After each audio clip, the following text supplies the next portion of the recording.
Nandito na naman tayo sa dagat ulit mga lodi. Another day, another adventure, another spear fishing. Sana makadali tayo mga lodi. So may bagong camera tayo kaya sisid naman tayo ulit. So sana makadali.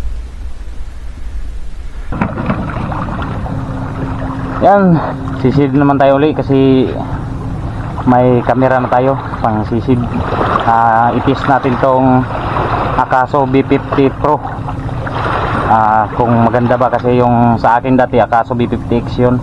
At susubukan natin. Sana makadali tayo. Kasama ko ang kapatid ko. Yan. Dalawa lang kami at sana pagpalarin tayo. So sobrang bislaw ng flashlight. So ayan, abang-abang kapag sisid namin. Sisid na po tayo. Right. Sana makadali tayo ng pang ulam at pangbenta kung makarami. Gabinta pambili ng bigas. Good morning mga lodi. Yan, ganito pong nangyari mga lodi kasi pumunta po kami sa dagat kagabi. Tapos nagamit pa yung camera na bagong bili ko pa lang, 8K plus. Tapos yun, pagkasisid ko, pagka-on ko ng aking camera, napasukan na pala ng tubig kaya nasira.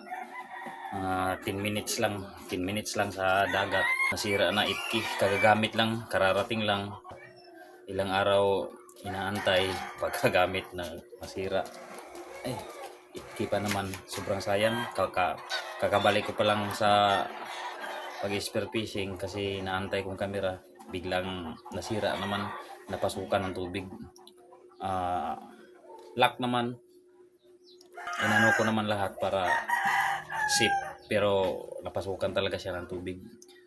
Yung Akaso B50 Pro sira na ito, hindi na maon,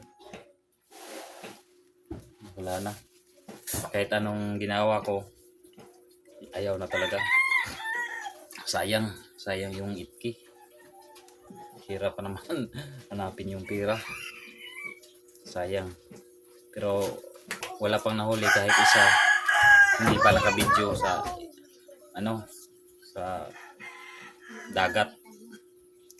So yan, at bumalik kami, sumisid lang kami para may madali na pang ulam. May mga nadali rin naman yan.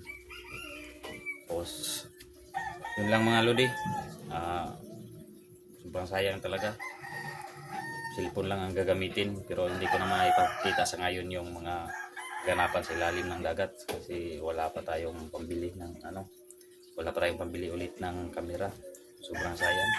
So maraming salamat sa inyong lahat, sa mga silent viewers, sa mga viewers, sa inyong lahat mga lodi. Keep safe always. God bless us all. Thank you so much.